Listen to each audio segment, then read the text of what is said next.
تو یہ بات ہم پہلے ہی نوٹ کر چکے ہیں کہ ایک خوبصورت سین کے بعد ایک سافٹ سین کے بعد ایک ہارڈ سین، ایک ٹینشن والا سین ہمیں دیکھنے کو ملتا ہے. تو اس کے ساتھ میوزک بھی بدل جاتا ہے، بیک گراؤنڈ بھی بدل جاتی ہے اور ہماری فیلنگز بھی بدل جاتے ہیں. تو زرکا کے آتے ہی موسٹلی لوگ سکپ کر دیتے ہیں. کسی نے دوسرے چینل پر کچھ دیکھنا ہو تو وہ چلا جاتا ہے، اور ایک آدھے منٹ کا جو سین ہوتا ہے اس کو لوگ اوائڈ کرتے ہیں، کیونکہ اس سے انہیں ایک ٹینشن محسوس ہوتی ہے اور وہ چاہتے ہیں کہ کم از کم جو انجوائمنٹ کے موڈ میں بیٹھے ہوئے ہیں وہ اس طرح کے ٹینس مینٹلٹی میں نہ منتقل ہو. تو زاویئر اور سوہا کا سین ایک بڑا اچھا سافٹ سین تھا. اس میں انسان کے پاس بہت کچھ ہوتا ہے محسوس کرنے کے لیے اور امیجنیشن میں جانے کے لیے اور اپنی لائف کو ریلیٹ کرنے کے لیے، لیکن یہ ہمیں زندگی کی تلخ یادوں کی طرف شاید لے کے چلے جاتی ہے یہ سین زرکا کا. تو جہاں تک بات ہے زرکا کی ایکٹنگ سکلز کی، تو وہ تو اس میں میچ لیس ہیں، تمام ڈرامے میں میچ لیس ہیں. میں تو بہت بڑا قائل ہوں زرکا کی ایکٹنگ سکلز کا. اور اسفند کو اس طرح ٹریپ کرنا، اور اسفند کو جو سارا کچھ ہم دیکھتے ہیں کیلکولیٹڈ ہے، اور وہ اس نے پلان کیا ہوا ہے. اس کی مدر گھر نہیں ہے اور اس نے یہ پلان کیا ہوا کہ اسفند کو بلائے گی اور اس طرح وہ اس کو ٹریپ کر لے گی. تو کرنا اس نے کچھ نہیں ہے، کوئی ایسا فزیکل نہیں ہونا اس طرح کے اس کے کوئی عزائم نہیں ہیں، لیکن صرف وہ یہ تھوڑا تھوڑا کر کے یہ چیک کر رہی ہے کہ اسفند اس کی باتوں میں آ جاتا ہے اور اس کا جو وہ کہتی ہے وہ کر دیتا ہے. تو صرف اتنا ہی کافی ہے اس کے لیے. تو وہ اپنا رونا دھونا ظاہر کر کے رو دھو کر اور اس طرح کے اپنے کریٹ کر کے چیزیں تو اپنی وہ ڈیزائرڈ فیلنگز میں لے آتی ہے اسفند کو، جو اس کے لیے فائدہ مند ہے. اور اسے اسفند کو اپنے یوزول جو ایک طبیعت ہے اس میں سے نکل کر باہر آنا پڑتا ہے ایک دوسری طبیعت میں. یہی وہ چاہتی ہے. شی از سو کلیور گرل اور وومین. بڑی بات ہے. خیر، جب جو انسان کوئی انٹینشن رکھتا ہے تو اس کو وہ کرنے کی صلاحیت بھی کسی نہ کسی حد تک رکھتا ہی ہے. تو اگر یہ ناکام ہوتی ہے تو مجھے یہ دیکھنے کی طلب ہے کہ یہ ناکام کیوں ہوتی ہے. مجھے نہیں لگتا کہ یہ ناکام ہو سکتی ہے. She must be successful. اور اس نے دونوں کام شروع کیے ہوئے ہیں. ایک طرف تو وہ ایڈوانسمنٹ کر رہی ہے اپنی، لے رہی ہے اسفند کی طرف، اور دوسری طرف اسے اپنی وائف سے بھی بدگمان کر رہی ہے. یہ بڑی بات ہے کہ وہ دونوں کام ایک ہی وقت میں کر رہی ہیں. عام طور پر جو وومن کے بارے میں ہم سوچتے جب پڑھتے ہیں تو وہ یہی ہوتا ہے کہ وہ ایک کام پہلے کرتی رہتی ہیں، اپنے آپ کو اس کے قریب لاتی رہتے ہیں اور پھر جا کے ان کو خیال آتا ہے کہ وہ دوسری عورت کو تو نکالا ہی نہیں ہے. لیکن زرکا کے معاملے میں ہم دیکھتے ہیں کہ زرکا زارا کو بھی ساتھ ساتھ نکالنے کی کوشش شروع کر چکی ہے، یا پیچھے دھکیلنے کی کوشش شروع کر چکی ہے، اور خود اس کی جگہ لینے کی کوشش تو کر ہی چکی ہے.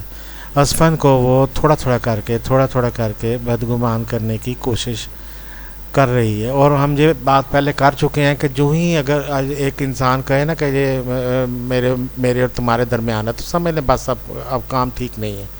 ریلیشن شپ کا اس وقت کھانا خراب ہو جاتا ہے جب بیڑا گرک ہو جاتا ہے، جب ایک تیسرا انسان آ کے پہلے دو میں سے کسی کو اپنے ساتھ میں لا لے. تو بہرحال یہ ایک اسٹرانگ ول ہوتی ہے، یا کیوں انسان مل جاتا ہے اپنے پرانے ریلیشن کو چھوڑ کر. دو دوست ہوتے ہیں، تیسرا بندہ آتا ہے اور ان دونوں میں سے ایک کے ساتھ ساز باز کرتا ہے اور کہتا ہے کہ یار یہ اس کو نہ پتہ لگنے دے. اور یہ اب اس کے سکلز ہیں کہ وہ اس کو کس طرح قائل کرتا ہے کہ اس کو نہ پتہ لگنے دے، کون سا بہانہ بناتا ہے، کیا عذر پیش کرتا ہے، کیا ریزن دیتا ہے. یہ اب اس کے سکلز ہیں. لیکن اگر کسی بھی طریقے سے وہ اس کو قائل کر لیتا ہے کہ تم اپنے پرانے دوست کو نہ محسوس ہونے دینا یا پتہ نہ لگنے دینا کہ میں نے تم سے یہ بات کی ہے، تو سمجھ لیں کہ وہ کامیاب ہو گیا. اب وہ ان دونوں کے درمیان آ چکا ہے. تو بس یہی اسکیل ہے، ڈیوائڈ اینڈ رول. تو دو بندوں کے درمیان پہلے پھوٹ ڈلواؤ، اس کے بعد اب خود بیٹھ جاؤ اس میں. لیکن بڑے بڑے لوگ، بڑے بڑے عقل مند لوگ اس کام میں مات کھا جاتے ہیں، پتہ ہوتا ہے سب کو، جانتے ہوتے ہیں سب، لیکن پھر بھی مات کھا جاتے ہیں۔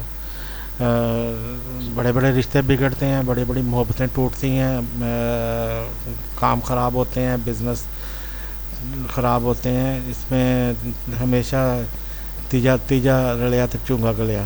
تو جو تیسرے کے رلنے سے نا جو وہ کچھ انعام ملنا ہوتا ہے وہ بھی ختم ہو جاتا ہے۔ تو any way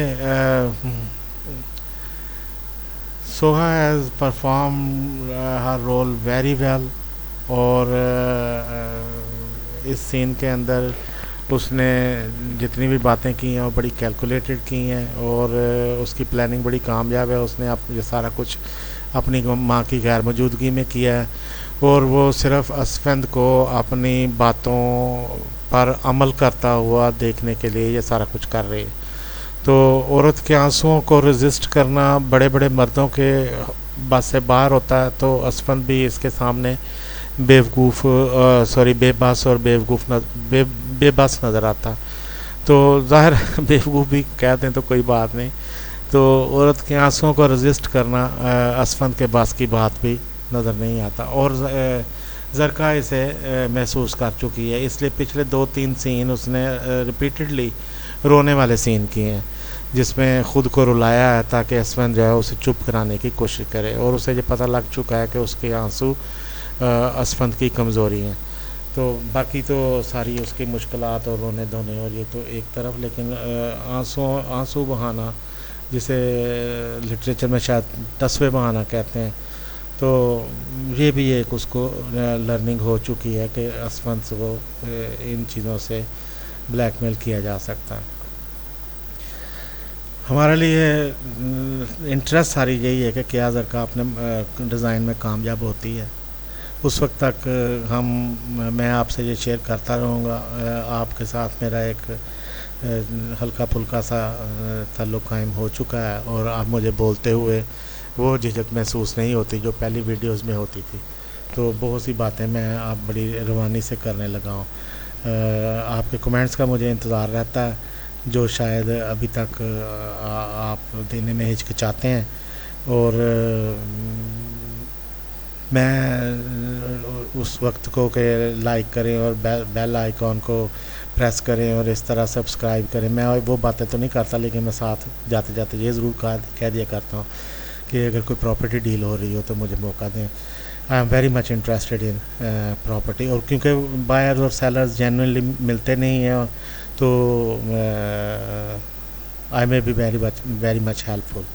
thank you so much, may Allah bless you all, good luck to you.